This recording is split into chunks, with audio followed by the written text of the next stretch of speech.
तो आपको बता दें कि दरअसल किस तरीके से विवाद शुरू हुआ माघ मेले में स्नान को लेकर के। जिस तरह की बात हुई उसके बाद शंकराचार्य काफ़ी दुखी हुए, धरने पर बैठ गए। उन्होंने सीधा योगी शासन पर प्रहार किया और योगी आदित्यनाथ फिर एक सभा में गए और उन्होंने इशारे इशारे में कालनेमी शब्द का प्रयोग किया। उसके बाद मामला और तूल पकड़ने लगा और कहा यह जाने लगा कि आखिरकार क्या सत्ता और शंकराचार्य के बीच में टकराहट शुरू हो गई है और मामला यहां तक पहुंचा है वो आप सबको मालूम है। लेकिन आपको बता दें कि हाईकोर्ट में क्या कुछ हुआ। हाईकोर्ट में दरअसल जो 3 वाकया हुआ वो आपको बताना बहुत जरूरी है। हाईकोर्ट ने शंकराचार्य के वकील से पूछा आप पहले सेशन कोर्ट क्यों नहीं गए, क्योंकि सेशन कोर्ट जाना होता है, उसके बाद हाई कोर्ट आना होता है। आप सीधा अग्रिम जमानत के लिए आप क्यों आए? तो शंकराचार्य के वकील ने इस पर जवाब दिया। साथ ही साथ सरकार के वकील ने कहा शंकराचार्य बहुत पावरफुल हैं, जमानत मिली तो केस को प्रभावित करेंगे और ये मामला नजीर बन जाएगा, सब सुनवाई के लिए हाई कोर्ट आ जाएंगे। इस तरह की बात जो कही जा रही है और हाई कोर्ट ने पीड़ित बच्चों के बारे में भी पूछा और साथ ही साथ आपको बता दें कि अन्य सबूतों को हाई कोर्ट के द्वारा देखा जा रहा था। फिलहाल फौरी तौर पर शंकराचार्य को राहत मिली है, अभी उनकी गिरफ्तारी पर रोक लगा दी गई है और राज्य सरकार के वकील ने इस मामले पर पुरजोर विरोध किया है कि भाई शंकराचार्य की गिरफ्तारी होनी चाहिए, वो पावरफुल हैं, बाहर रहेंगे तो केस को प्रभावित कर सकते हैं। चलते हैं हम अपने मेहमान के पास जो हमारे साथ जुड़ रहे हैं, उनसे आपका परिचय करा दें। हमारे साथ डीपी शास्त्री जी जुड़े हैं, धर्मगुरु हैं, आपका स्वागत है शास्त्री जी। हमारे साथ एमएस रावत जी जुड़े हैं, हिंदू धर्म गुरु हैं, आपका भी बहुत स्वागत है। हमारे साथ धर्मेंद्र सिंह जी प्रवक्ता समाजवादी पार्टी जुड़े हैं, आपका भी बहुत स्वागत है धर्मेंद्र सिंह जी। महेंद्र सिंह जी वरिष्ठ पत्रकार जुड़े हैं, महेंद्र सिंह जी आपका भी बहुत स्वागत है। शास्त्री जी सबसे पहले मैं आपके पास आना चाहूँगा और मेरा सीधा सवाल आपसे है कि इस पूरे फैसले को, जिस तरीके से फौरी राहत मिली है शंकराचार्य जी को, आप कैसे देखते हैं और साथ ही राज्य सरकार के वकील द्वारा पुरजोर विरोध करने को भी आप कैसे देखते हैं, क्या कहना चाहेंगे आप? ये साधु को जाती हो, साधु कहते हैं कि हाँ ये राहत जरूर पर है। सनातन के ऊपर जो प्रहार हुआ है शंकराचार्य जी को सही देना चाहिए। आज मैं कहना चाहूँ अन्य निर्णय पे फंसना चाहिए, कोई साथ निर्णय के साथ जो भी है उसके साथ चलना चाहिए ताकि दूध का दूध नहीं का पानी हो। नहीं तो सदन के पक्ष में सनातन के पे ज्योति पीठ पे बैठ के आप इतने बड़े पद पे हैं और इस तरह की समाज में ये संदेश जा रहा है, जाए तो बड़ी दुखद बात है, बड़ा कष्ट का बात है और हृदय को वेद करने वाला बात है। वो बटुक से संबंधित हो या आश्रम संबंधित हो या किसी व्यक्ति के पर्सनल संबंधित हो, अब तो सब जांच का प्रकरण है, जांच का विषय है। जांच में जो जो मिलता जाएगा उसी हिसाब से न्यायालय अपना काम करे।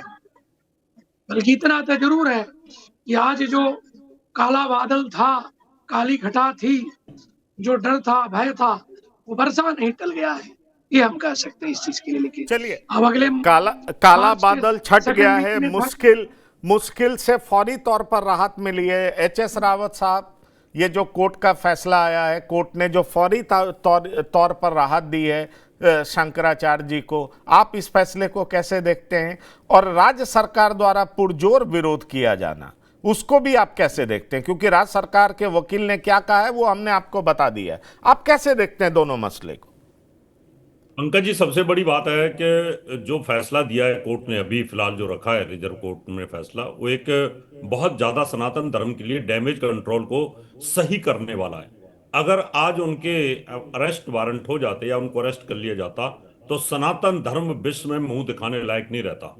क्योंकि सनातन धर्म पे लोग रिसर्च कर रहे हैं, सनातन धर्म पे भगवान राम के मंदिर पे लोग रिसर्च कर रहे हैं, सनातन धर्म पे लोग पीएचडी करने लगे हैं, पूरे विश्व में सनातन का डंका बज रहा है। और आज अगर सनातन धर्म के श्रेष्ठ गद्दी पे बैठने वाले शंकराचार्य मुक्तेश्वरानंद जी को अगर अरेस्ट कर लिया जाता तो मुझे लगता है कि सनातन धर्म गर्त में चला जाता।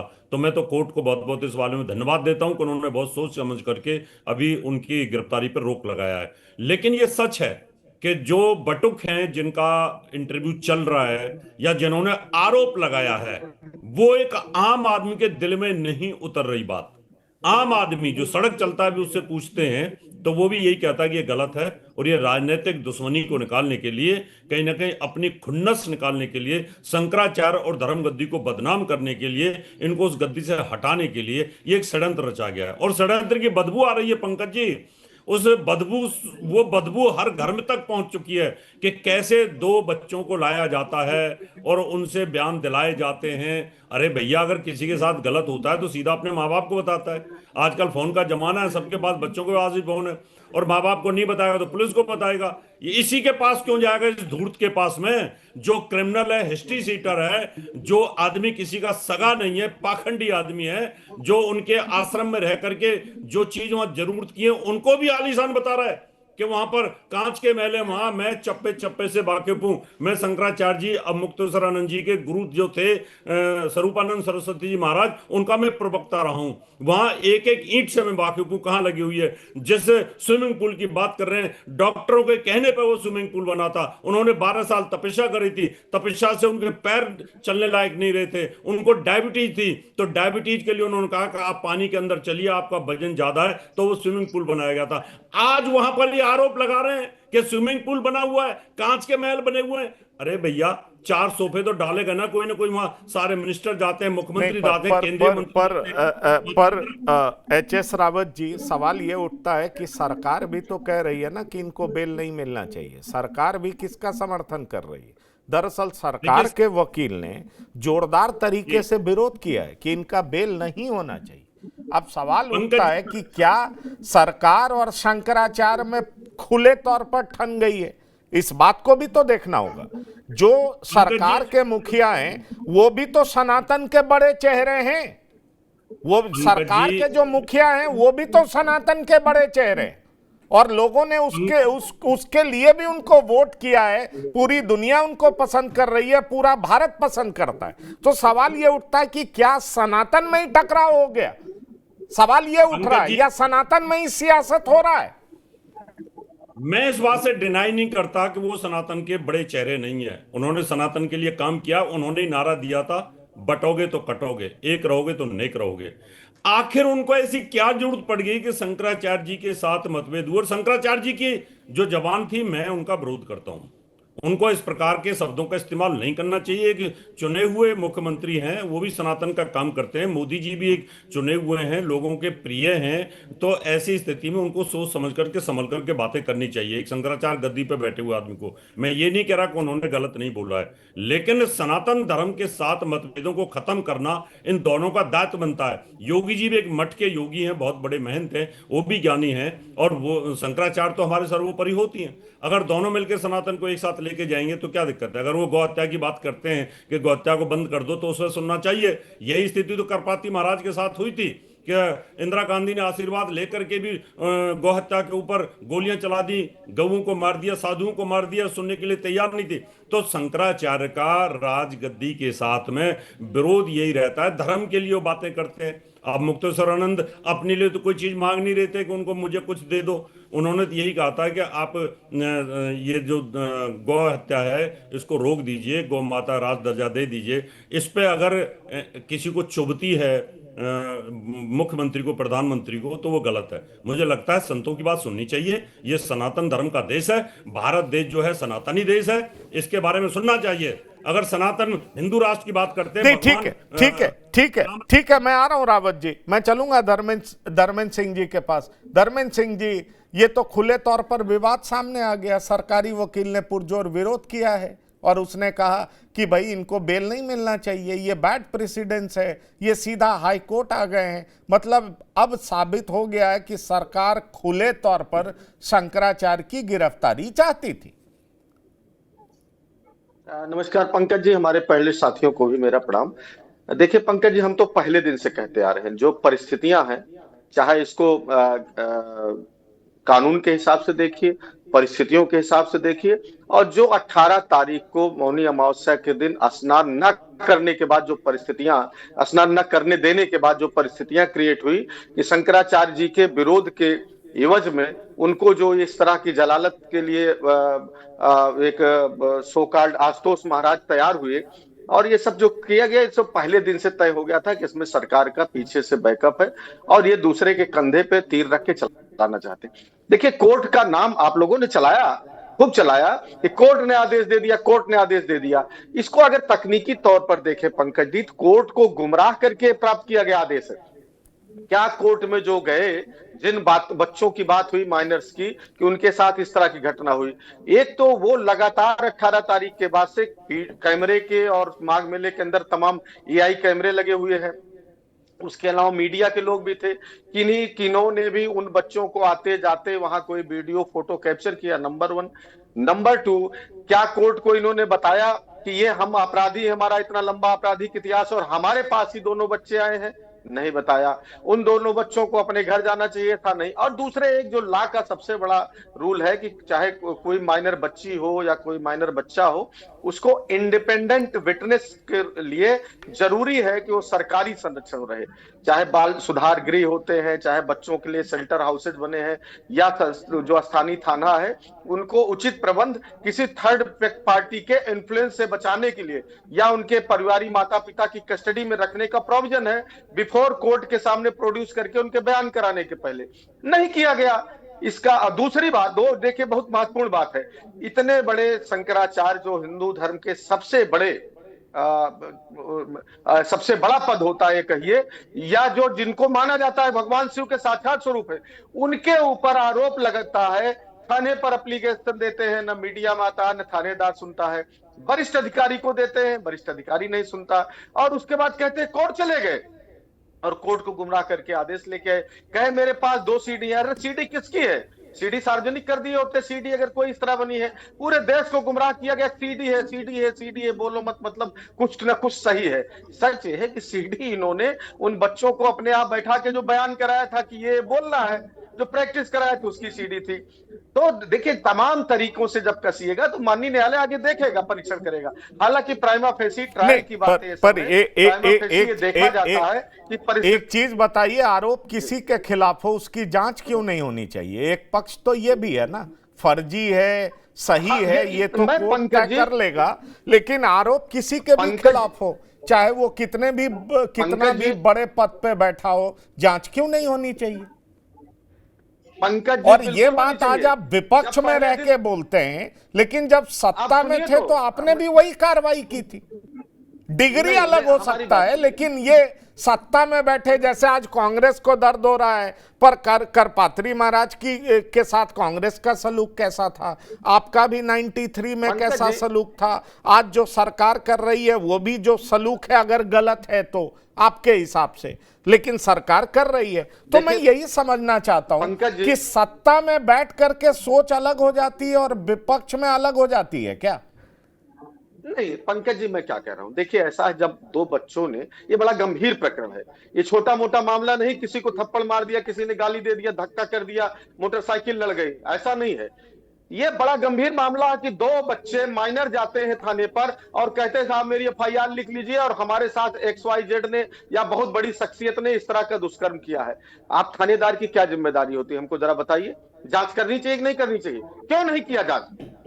क्यों उसके खिलाफ मुकदमा दर्ज हुआ कि नहीं हुआ? जेल जाना चाहिए कि नहीं उसको? पहले, सबसे पहले इससे बड़ा अपराध क्या हो सकता? या वो वरिष्ठ पुलिस अफसर जिसके सामने वो पेश हुई और एप्लीकेशन दिए, अगर उसने संज्ञान नहीं लिया तो कार की शिथिलता, कार की लापरवाही, जिम्मेदारी से भटकने का मुकदमा या उसके खिलाफ कार्रवाई होनी चाहिए कि नहीं होनी चाहिए? वही मैं कह रहा हूं कि ये केवल बनाने के लिए कोर्ट के कंधे पर कोर्ट को गुमराह करके मुकदमा दर्ज कराने का आदेश किया गया। नंबर 1 चीज देखिए। दूसरी बात जो पंकज जी आप सवाल उठा रहे, चाहे कांग्रेस पे हो, चाहे समाजवादी पार्टी की तत्कालीन सरकार पर हो, स्थानीय प्रशासन ने उस समय जो स्थितियां कानून व्यवस्था की थी उसमें अच्छा या गलत दोनों बात में कह रहा हूं, जो निर्णय हुआ लिया उसको लेकर के हम लोगों ने आगे उस पर जो संभव हो सकता था वो काम करने का काम किया। अगर गलती थी तो अपोलाइज करने का काम किया, सही था तो समझाने का काम किया। लेकिन उस घटना को इस घटना से जोड़ना, जो घटना उस दिन हुई, आपने कहा कानून व्यवस्था के लिए ये हो जाता वो हो जाता, उन पटकों के साथ आपने दुराचरण किया, उनकी शिखा खींची, तमाम बुजुर्गों को आपने उनको निर्वस्त्र किया, शंकराचार्य जी के साथ धक्का मुक्की की। लेकिन उससे भी बड़ी बात कि आप सबक सिखाने के लिए फैब्रिकेटेड मुकदमा, वो भी रेप जैसा, पॉस्को जैसा, आपके एक धर्माचार पे मुकदमा लगा रहे हो। आप सनातन की बात करते हैं, आप कहते हैं हिंदुस्तान की बात करते हैं, आप देश की एकता की बात करते हैं, कैसी बात कर रहे हैं आप? ये फैब्रिक पूरा देश देख रहा है किस तरह से बनावटी मुकदमा। क्या 18 के पहले शंकराचार्य जी गंगा स्नान के लिए आए थे, रोकने के बाद उनके पास एक ही काम था कि हम इस तरह का दुष्कर्म करेंगे? अरे कुछ तो एथिक्स होता है, कुछ तो कोई बात होती है। नहीं, ठीक है, ठीक है, फेयर एनफ, फेयर एनफ। अभी में जाना, बिल्कुल बिल्कुल। महेंद्र सिंह जी, साफ साफ दिख रहा है भाई, सत्ता के सिरमौर योगी आदित्यनाथ और सनातन के बड़े चेहरे, और दूसरी तरफ शंकराचार्य।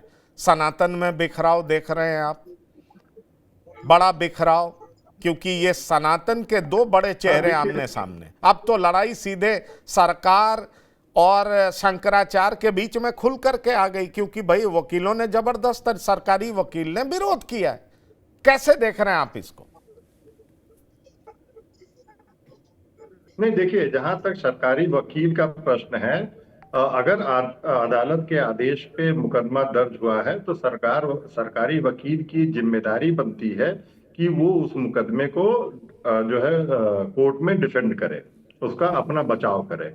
लेकिन निश्चित रूप से जो विवाद है, ये जो सनातन है, जो शंकराचार्य जो पूजनीय है सनातन में, उनके खिलाफ ये आरोप लगे हैं। लेकिन हमें ये भी देखना होगा कि जो अगर हम पिछले कुछ वर्षों की बात करें तो तमाम ऐसे राजनीतिक और विवादित बयानों के लिए भी जो है शंकराचार्य जी जाने जाते हैं।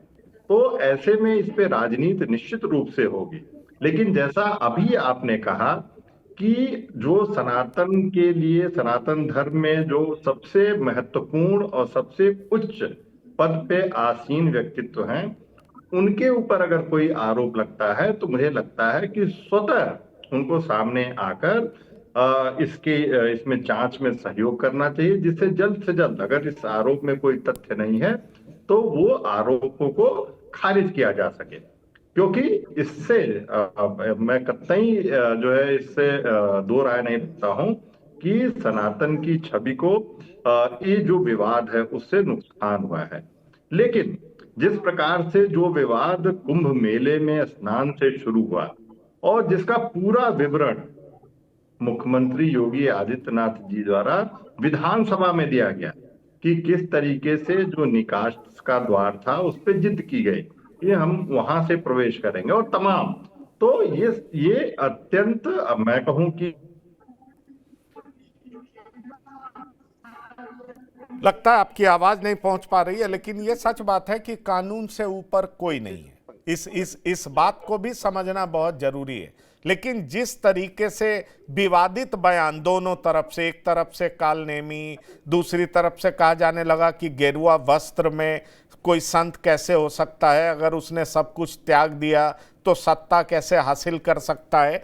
मतलब ये साफ साफ दिखाई पड़ रहा है, अगर आप बयान को देखें तो ये साफ साफ दिखाई पड़ रहा है कि दो बड़े संत हैं, अब एक शंकराचार्य हैं, एक अपने मठ के भी संत हैं और प्रदेश के मुखिया भी हैं। लेकिन दोनों के बीच जो डायरेक्ट जो बात चली है, जो शब्दों का प्रयोग किया जा रहा है, और दोनों सनातन के बड़े चेहरे हैं, वही तो मैं महेंद्र सिंह जी आपसे पूछना चाह रहा हूं कि चुनाव से पहले इतनी बड़ी टकराहट के मायने क्या है, नंबर 1। और नंबर 2, जिस तरीके से कांग्रेस और समाजवादी पार्टी शंकराचार्य के पक्ष में खड़ी है, क्या आपको सियासत सिर्फ बाहर से नजर आता है या अंदर भी? क्योंकि आपने 2 डिप्टी सीएम के बयान भी आपने सुने, तो सवाल यह उठता है कि ये किस तरह की राजनीति चल रही। एक तो सनातन में बंटवारा, सनातन में सियासत, दो बड़े संतों के बीच में टकराहट, सरकार के अंदर भी टकराहट, और साथ ही साथ विपक्ष कांग्रेस और समाजवादी पार्टी का शंकराचार्य के साथ खुले तौर पर खड़ा होना और हर मुद्दे पर समर्थन देना, ये प्रदेश की सियासत को आप कैसे देख रहे हैं? और मुझे लगता है कि भारतीय जनता पार्टी के लिए ये और उनके समर्थित जो राजनीतिक दल हैं उनके लिए चिंता का बात है। जितनी जल्दी ये जो आप कहें टकराव है ये समाप्त हो जाए, ये चुनावी दृष्टि से उनके लिए उतना ही बेहतर होगा। लेकिन एक बात और साफ है, जिस तरीके से बहुत मजबूती से मुख्यमंत्री ने अपना पक्ष रखा है, उन्होंने ये साबित करने की कोशिश की है कि कोई भी व्यक्ति धर्म के या किसी भी क्षेत्र में कितने भी उच्च स्थान पे क्यों ना हो, कानून से ऊपर नहीं हो सकता है। ये बात जो है मुख्यमंत्री योगी आदित्यनाथ ने स्थापित करने की कोशिश की है, ये संदेश देने की कोशिश की है। तो ऐसे में मुझे लगता है, और वो कोई भी कदम पीछे हटाने के लिए तैयार नहीं है, क्योंकि जिस प्रकार से माघ मेले से अनशन के बाद जो है शंकराचार्य जी वापस चले गए, लेकिन फिर वापस विधानसभा में जिस तरीके से पूरे मसले पे जो आप कहें कि एक सरकार की तरफ से स्पष्टीकरण दिया गया और मुख्यमंत्री द्वारा स्वयं दिया गया, तो इससे साफ है कि वो एक संदेश देना चाहते हैं कि कोई भी धर्माचार्य कितने भी उच्च स्थान पे क्यों ना हो, वो कानून व्यवस्था से ऊपर नहीं है। ठीक है, कानून से ऊपर किसी को होना भी नहीं चाहिए, ये सही बात है। ये देश कानून से ही चलेगा, संविधान से ही चलेगा, ये सारी बातें सही है। लेकिन एक बड़ा गंभीर आरोप लगता है कि जिस व्यक्ति ने आरोप लगाया है उस पर कई मामले दर्ज हैं। एच.एस. रावत जी ने खुल करके कहा कि वो किस तरह का व्यक्ति है। शंकराचार्य कई बार कह चुके हैं, तमाम मीडिया रिपोर्ट्स में यह चर्चा है कि वो किस तरह के व्यक्ति हैं, किस किस के खिलाफ वो आरोप लगा चुके हैं और किस तरह के हथकंडे अपनाते हैं। पर दूसरी बड़ी बात यह है कि जो ऑफिसर इसकी जांच कर रहे हैं वो भी सवालों के घेरे में। शंकराचार्य की तरफ से यह बयान आया है, धर्मेंद्र सिंह जी, कि भाई कुछ जांच गुप्त होती हैं, लेकिन एक प्रवक्ता के तौर पर आशुतोष महाराज बयान दे रहे हैं और वो कह रहे हैं कि भाई ये मेडिकल रिपोर्ट में पुष्टि हुई है। तो आखिरकार उन तक ये सारी बातें पहुंचा कौन रहा है? पीछे से सियासत कर कौन रहा है? मुझे फंसा कौन रहा है? ये सारे ऐसे सवाल वो उठा रहे हैं जिसको लेकर के ये कहा जा सकता है कि आखिरकार क्या जो इन्वेस्टिगेशन चल रहा है वो सही में प्रभावित है। ये साफ तौर पर शंकराचार्य और उनके समर्थक आरोप लगा रहे हैं। धर्मेंद्र सिंह जी, देखिए पंकज जी, बिल्कुल आपने बड़ा रिलेवेंट सवाल किया। आपको आज तक इस पूरे केस में कोई इन्वेस्टिगेशन ऑफिसर ने कोई पीसी की? क्या हुआ? दो बड़ी चीजें, मैं चूंकि लॉ का स्टूडेंट रहा हूं, देखिए जो कोर्ट के अंदर बयान होता है विक्टिम्स का वो भी गोपनीय होता है, वो इन्वेस्टिगेटिंग ऑफिसर और कोर्ट के बीच रहता है, नंबर 1। नंबर 2, जो विवेचना होती है वो भी गोपनीय है जब तक कोर्ट में सबमिट ना हो जाए क्या चीजें आई। नंबर 3, जो पोस्टमार्टम मेडिकल रिपोर्ट होती है वो भी आईओ इन्वेस्टिगेटिंग ऑफिसर को और कोर्ट को दी जाती है। ये सब अगर कोई सोकाज ब्रह्मचारी महाराज या कौन है आशुतोष जी, इनको कैसे मिल गई? ये तो ऐसा प्रतीत होता है कि आशुतोष जी ही खुद ही लिख रहे हैं, वो खुद ही इन्वेस्टिगेशन कर रहे हैं, वो हर चीज बताते चल रहे हैं। वही इन्वेस्टिगेटिंग ऑफिसर है, वही मेडिकल ऑफिसर है, वही कोर्ट है, वही आगे अरेस्टिंग और ये सब करने का काम करेंगे। तो इससे ज्यादा हास्यास्पद केस आज तक मैंने सुना ही नहीं। दूसरी बात मैं कह रहा हूं, शंकराचार्य जी सहयोग में क्या कहे, हमारे ऊपर मुकदमा दर्ज हो, मैं कहीं नहीं भागूंगा, जो सहयोग हो, जो पुलिस चाहे करे, गिरफ्तार करना हो करे, पूछताछ करना हो करे। उन्होंने कहा नार्को हो जाए, भाई जो वैज्ञानिक टेस्ट है जो उपलब्ध है उसके लिए वो तैयार है। तो हर तरह सहयोग करें, कहां भाग रहे हैं, क्या छुपा रहे हैं? दूसरी बात मैं आपको पंकज जी बात बताऊं, चूंकि हम लोग इतिहास के छात्र रहे हैं, जब भी दुनिया में 11वीं 7वीं 12वीं शताब्दी 17वीं शताब्दी का आप जब भी हिस्ट्री पढ़ेंगे, तो जब राज सत्ताएं अहंकारित हुई और धर्माचार्यों से लड़ी हैं तो हमेशा उसका परिणाम अच्छा नहीं हुआ, दुष्परिणाम झेला। चाहे 11वीं शताब्दी में पोप ग्रेगरी 7 से हेनरी 4 का डिस्प्यूट रहा हो, उनको दबाने का प्रयास किया हो। 12वीं सदी में थॉमस बेकेट और से हेनरी 2 का जो 7th का जो मामला रहा हो, या गुरु अर्जुन देव तेग बहादुर जी का जो 17वीं शताब्दी में गैलीलियो लियो गैली वर्सेज रोमन कैथोलिक चर्च का रहा हो, Catholic church versus Martin Luther का रहा हो। आप चूंकि सब देखते रहे, ये जब सत्ता अहंकार में आ जाती है तो उसको लगता है कि हम ही जो कहेंगे वही कानून है।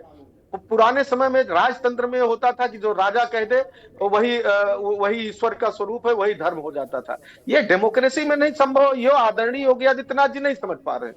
ये सनातन को मानने वाले हिंदुस्तान के करोड़ों लोगों की आस्था का सबसे बड़ा स्तंभ है, सबसे बड़ा जो जिसको कहा जा सकता है वो धर्म स्थल है। उसके बाद सबसे बड़े धर्मगुरु है, और उसके साथ साथ जो सबसे बड़ा धर्म चिन्ह है सिखा, जो बटकों की खींची गई, इसको कोई बर्दाश्त करने को तैयार नहीं है। और उससे भी बड़ी चीज, जो उस दिन घटना हुई, हम बड़े विनम्रता से कह रहे हैं, जो उस दिन घटना हुई उस पर डिबेट हो रहा था, इनकी गलती है, उनकी गलती है, ऐसे हुआ वैसे हुआ। उस घटना के बाद जो सरकार ने यह हिमाकत की, ये कहने का तो उनको अधिकार ही नहीं, कोई कानून से बड़ा नहीं। जब आप कानून का खिलवाड़ जो संवैधानिक व्यक्ति बैठा हुआ कर रहा है, उसके निर्देशन में हो रहा है, तो उस सत्ता को तो सत्ता कहा ही नहीं जा सकता, अराजकता कहा जा सकता है। सत्ता में रहने का अधिकार ही नहीं रह गया। मुख्यमंत्री जैसे संवैधानिक पद पर जिसका जवान से निकली हुई बात एक तरह से वो इंप्लीमेंट होती है, वो एक उसके इशारे पर किसी धर्माचार्य को फर्जी, वो भी रेप के मुकदमे में, कोई धक्का मुक्की में नहीं, कोई कटुवचन में नहीं, इस तरह के करके अगर दर्ज किया जा रहा है, तो इससे ज्यादा शर्मसार करने वाली बात पंकज जी लोकतंत्र में नहीं होती। चलिए, समय बदला है, परिस्थिति बदली है और राजनीति के तौर तरीके भी बदले। अब समाजवादी पार्टी धर्माचार्यों के लिए इतनी चिंतित हो रही है। रावत जी, आप धर्मगुरु हैं, आप इसको कैसे देखते हैं? यही समाजवादी पार्टी का रवैया भी आपको राम मंदिर कार सेवा के समय में याद होगा कि किस तरीके से पूरा लहूलुहान हुआ था सड़क, और कितनी तरह की बातें हुई थी, और लोग क्या क्या कहते थे आज तक लोग भूल नहीं पाए। लेकिन यही तो सियासत है, और इसी तरीके से समय के साथ सियासत बदलता भी है, सियासत बदलता भी है। किसने सोचा होगा कि भाई दो सनातन के बड़े चेहरे आमने सामने खड़े दिखाई पड़ेंगे और मतलब एक दूसरे के लिए कालनेमी और तरह तरह के ऐसे शब्दों का प्रयोग करेंगे जिसको लेकर के सनातन प्रेमी बहुत चिंतित होंगे। मैं यही आपसे पूछना चाह रहा हूं रावत जी, क्या आप लोग चिंतित हैं, परेशान हैं, जिस दिशा में ये पूरा मामला जा रहा है उसको लेकर के कुछ प्रयास कर रहे हैं? कोई दो राय नहीं है, आपकी बात बिल्कुल ठीक है। धर्मेंद्र जी के यहाँ पर इनकी पार्टी में तो घी के दीपक जलेंगे, इसमें कोई दो राय नहीं है, क्योंकि वो ये चाहते थे कि किसी भी प्रकार से हम हिंदुओं को दो फाड़ कर दें, और दो फाड़ अगर हो जाते हैं तो उनको बहुत बड़ा रिलीफ नहीं। पर आप इसको ऐसे क्यों नहीं देखते हैं कि समाजवादी पार्टी भी हिंदुओं के समर्थन में है, उसका स्टैंड बदला है? भाई, सनातन और हिंदुत्व पर केवल बीजेपी का ही आधिपत्य क्यों रहे? अगर किसी पार्टी का स्टैंड और नजरिया बदलता है तो उसमें बुराई क्या है? आप संत हैं, आप सबका समर्थन लीजिए, सबको समर्थन कीजिए।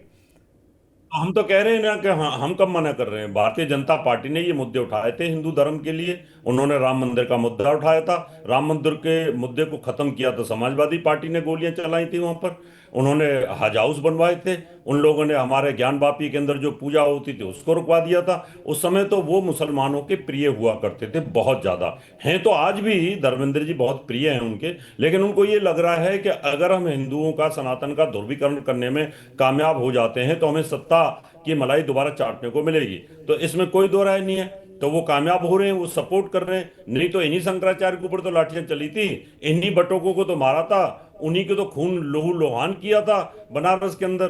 तो ऐसा नहीं है कि समाजवादी पार्टी को, लेकिन देर आए दुरुस्त आए, ये अच्छी बात है कि उनको एक समझ आ गई है कि बिना हिंदुओं के सत्ता, बिना सनातन के सत्ता नहीं चल सकती है। और मैं तो धर्मेंद्र जी से कहता हूं, बड़े अच्छे प्रवक्ता हैं, अब इनको मुद्दा कृष्ण जन्मभूमि का उठाना चाहिए।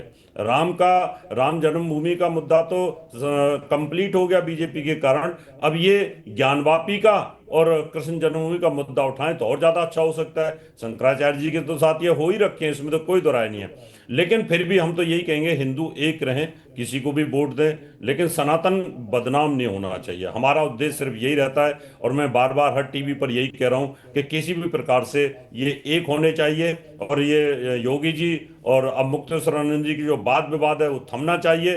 दोनों ही विद्वान हैं, दोनों ही सनातन के जानकार हैं। अगर एक दूसरे को कटु भाषा का इस्तेमाल करते हैं तो सनातन पर इसका बुरा प्रभाव पड़ेगा, और विदेशों में जो सनातन की जो गूंज रही है आवाज, उस पर भी बड़ा प्रभाव पड़ेगा। आप गल्फ कंट्री के अंदर देखें, वहां मंदिर बनाए जा रहे हैं, वहां पर मंदिरों का उद्घाटन मोदी जी कर रहे हैं, और अगर जो इस तरह की बातें जाएंगी कि उनके शंकराचार्य जो हैं बहुत बड़े पोप की जगह पर होते हैं, उनको अरेस्ट कर लिया गया है, और वो भी इस तरह के घिनौने कृत्य के अंदर, तो इस पर विश्वास कम होता है। इसलिए मैं चाहता हूं, मैं कोर्ट से भी निवेदन नहीं, करना चाहता हूं। पर एक सवाल उठता है ना, मैं शास्त्री जी से पूछना चाहूंगा। बड़ी बात यह है कि भाई समाजवादी पार्टी का स्टैंड तो बदला, आप वेलकम करना चाहेंगे। समाजवादी पार्टी कह रही है गौ हत्या पे बैन करो। शंकराचार्य जो मांग कर रहे हैं, समाजवादी पार्टी भी कई दिन इनके प्रवक्ताओं ने कहा कि भाई उनकी मांग में गलत क्या है, वो मांग उठा रहे हैं। और दूसरी सबसे बड़ी बात, अब सनातन को बदनाम कौन कर रहा है? कोई बाहर के लोग तो कर नहीं रहे हैं। अगर आप इस तरह का आरोप लगाते हैं तो ये तो आपस में ही सनातन के दो बड़े चेहरे आमने सामने, बदनाम कर कौन रहा है? कोई बाहर समाजवादी पार्टी तो कर नहीं रही है, कोई कांग्रेस तो कर नहीं रही है, कोई दूसरे धर्म के लोग तो कर नहीं रहे हैं। आखिरकार क्या ये अंदर की गंदगी बाहर आ रही है, आपस की लड़ाई दिखाई पड़ रही है, या सनातन में दो फाड़ हो चुका है? कैसे देख रहे हैं शास्त्री जी?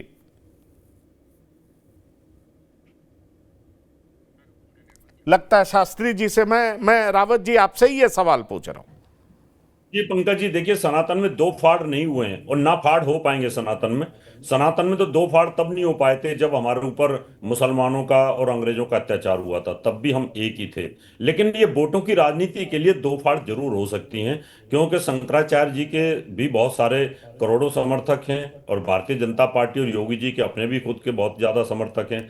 लेकिन अगर शंकराचार्य जी के साथ अत्याचार होता है और उनको गिरफ्तार कर लिया जाता है, तो निश्चित तौर पर हिंदुओं में, सनातनियों में आक्रोश पैदा होगा, और उस आक्रोश का नुकसान जो है भारतीय जनता पार्टी को होगा, और उसका फायदा मिलेगा समाजवादी पार्टी को। इसमें कोई दो राय नहीं है। और लेकिन ये जो एक बात आपने बड़ी गहरी कही है, क्या ये आपस की जो गंदगी है बाहर आ रही है, इसमें कोई दो राय नहीं है। ये आपस की गंदगी का ही दुष्परिणाम है कि इसमें रामभद्राचार्य जी के शिष्य, रामभद्राचार्य जी चाहते तो उसको रोक नहीं सकते थे, रामभद्राचार्य जी चाहते तो इन दोनों का समझौता नहीं करा सकते थे।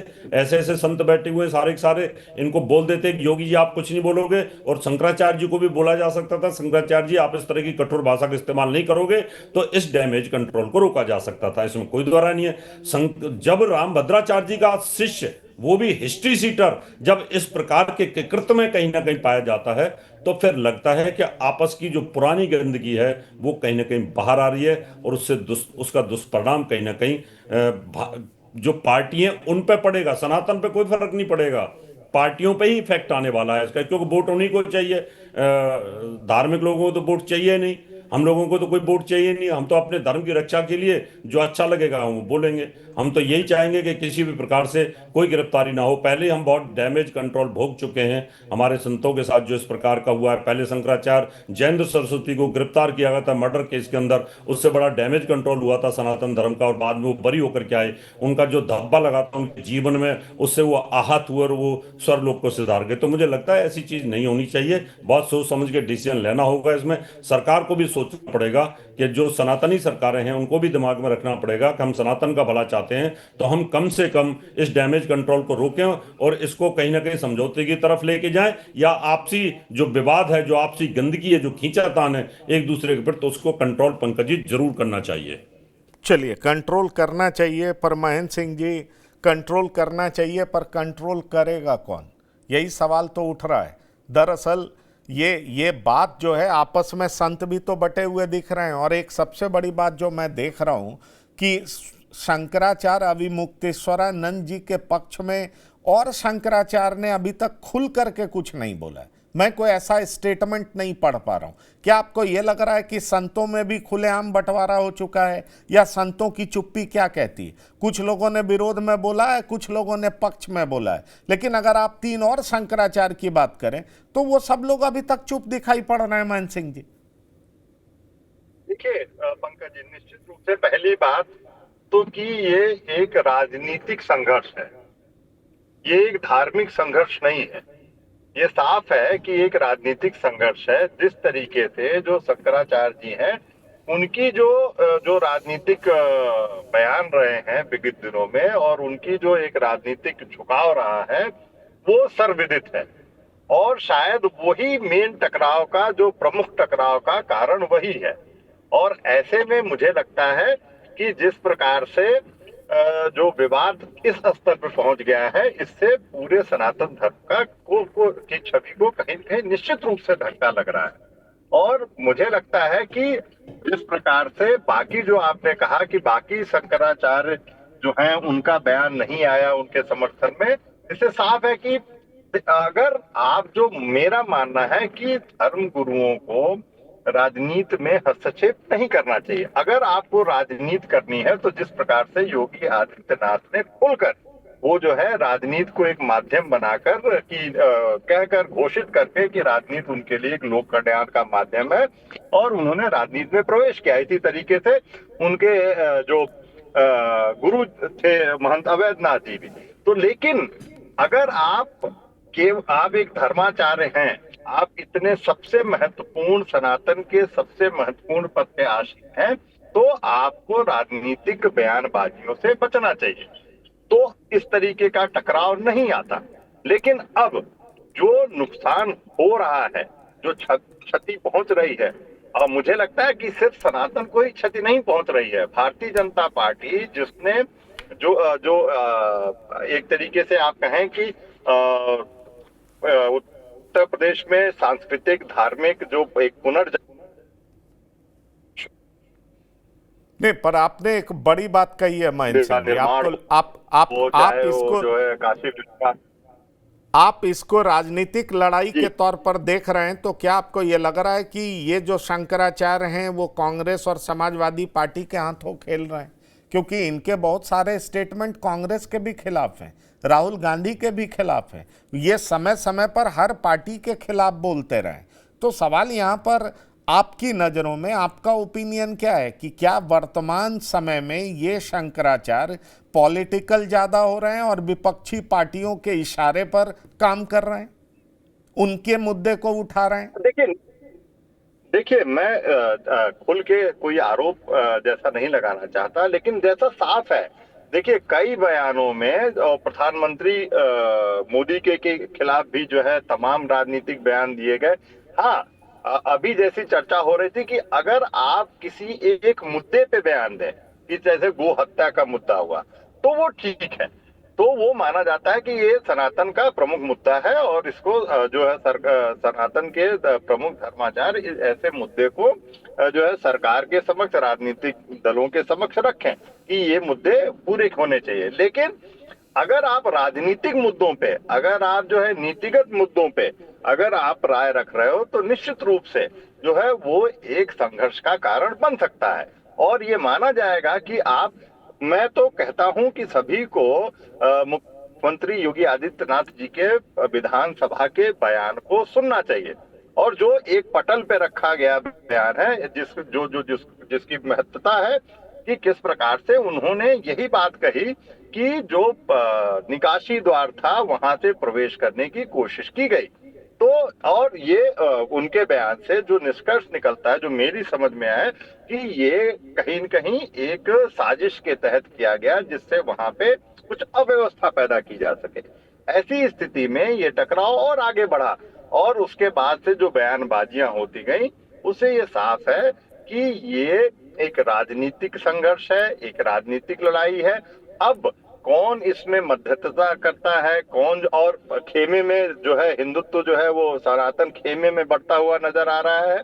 अब इसमें आवश्यकता है कि किसी, जैसा आपने कहा, कि किसी बड़े धर्मगुरु को जो है मध्यस्थता करके इसको किसी तरीके से समाप्त करने की कोशिश है। हाँ, निश्चित रूप से उच्च न्यायालय द्वारा गिरफ्तारी पे रोक लगाई गई है, लेकिन उच्च न्यायालय ने इस मुद्दे को, इस मुकदमे को खारिज नहीं किया है, तो अभी वो जांच का विषय है। तो ऐसे में एकदम से जो है किसी निष्कर्ष पे पहुंचना निश्चित रूप से वो कठिन है। और अगर न्यायालय के आदेश पे, जिस प्रकार से मैं ये मानता हूं कि जो आशुतोष ब्रह्मचारी जी हैं उनकी छवि जो है विवादित रही है, लेकिन इसका कतई मतलब नहीं है कि जो आरोप लगाए गए हैं वो भी जो है वो एकदम से जो है उसकी जांच नहीं, नहीं होनी चाहिए। ठीक है, बिल्कुल। ये तो आरोपों में कितना दम है, एविडेंस क्या है, ये कोर्ट तय करेगा। धर्मेंद्र सिंह जी, हाँ, हम लोग कोई नहीं है कि इस निष्कर्ष पर पहुंचे, लेकिन और जिस तरह के बयान चल रहे हैं और सनातन के भीतर का जो घमासान है वो साफ तौर पर खुलकर बाहर आ गया, ऐसा दिखाई पड़ रहा है। आप कह रहे हैं राजनीतिक लड़ाई है, धर्मेंद्र सिंह जी जवाब देंगे। देखिए पंकज जी, 2-3 बड़ी महत्वपूर्ण बात। देखिए जैसे यहाँ हमारे रावत साहब हैं, शास्त्री जी हैं, हमारे मतभेद हो सकते हैं, हम पे भला बुरा कह सकते हैं, आरोप लगा सकते हैं, लेकिन मैं इनको ये नहीं कह सकता हूँ भारतीय जनता पार्टी ने भेजा हमारे ऊपर आरोप लगा करके। शंकराचार्य जी अगर उस दिन स्नान कर लिए होते और सब कुछ साफली हो गया होता तो ये राजनीतिक लड़ाई बन जाती क्या? और फिर उस दिन की घटना के बाद से जो ये रेप और ये सब चीजें फैब्रिकेटेड की जा रही, क्या राजनीतिक लड़ाई का अंग है? यह सिद्ध रूप से मुख्यमंत्री जी के अहंकार का जो उनको कि मेरे सामने कौन बोल सकता है, कौन सवाल कर सकता है, उसकी प्रतिक्रिया है।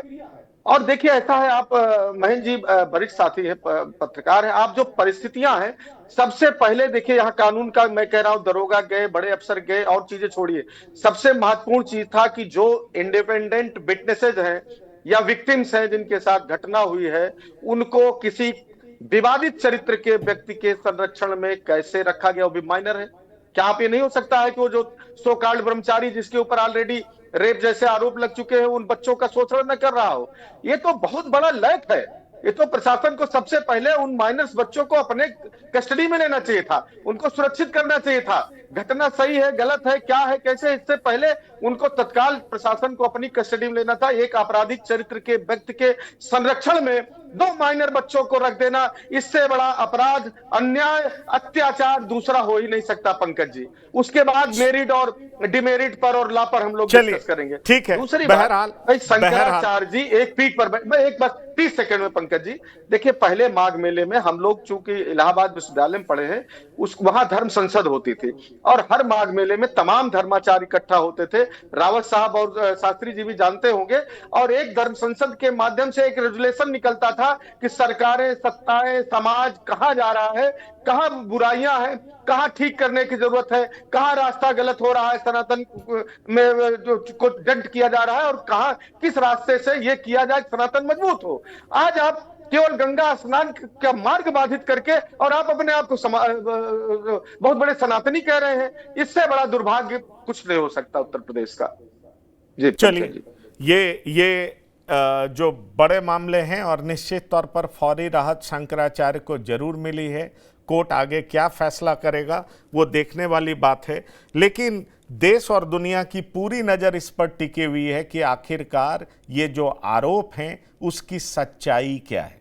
और एक सबसे बड़ी बात कि क्या इसमें सियासत भी है? अगर साजिश है तो क्या ये सियासी साजिश है, या जिसने आरोप लगाया है, जो उसका ट्रैक रिकॉर्ड है, उसको लेकर के भी बहुत तरह की बातें। महेंद्र सिंह जी आपका, धर्मेंद्र सिंह जी और साथ ही साथ हिंदू धर्मगुरु HS रावत जी, DP शास्त्री जी, अब उत्तर चाहिए में शामिल होने के लिए बहुत बहुत धन्यवाद और शुक्रिया। तो इस खास पेशकश में इतना ही। ताज़ा तरीन खबरों के लिए आप लगातार देखते रहिए TV9 उत्तर प्रदेश उत्तराखंड। धन्यवाद, नमस्कार।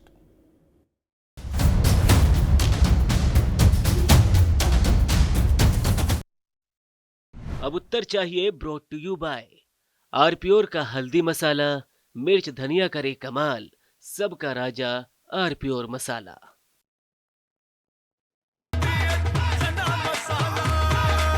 अब छोलिया हो या लोबिया, सफेद चने या काले चने, सब कुछ मजेदार बने। अब आया असली स्वाद। अब आया स्वाद। जब स्वाद के पड़े हो लाले तो MDH का चंकी चाट मसाला डालें। MDH का Chunky chaat masala. MDH।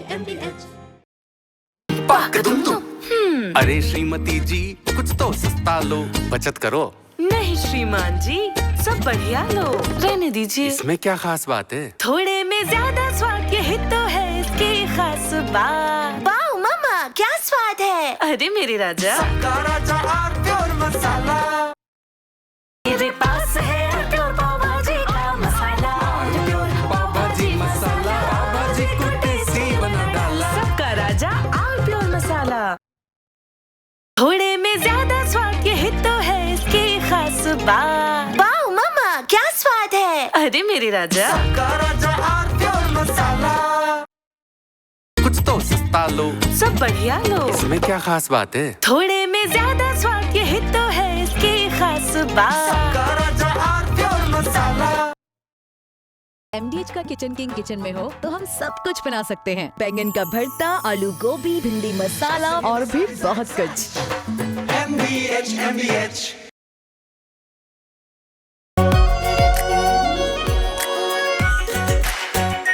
Are pure shahi paneer masala, delicious, healthy everyday.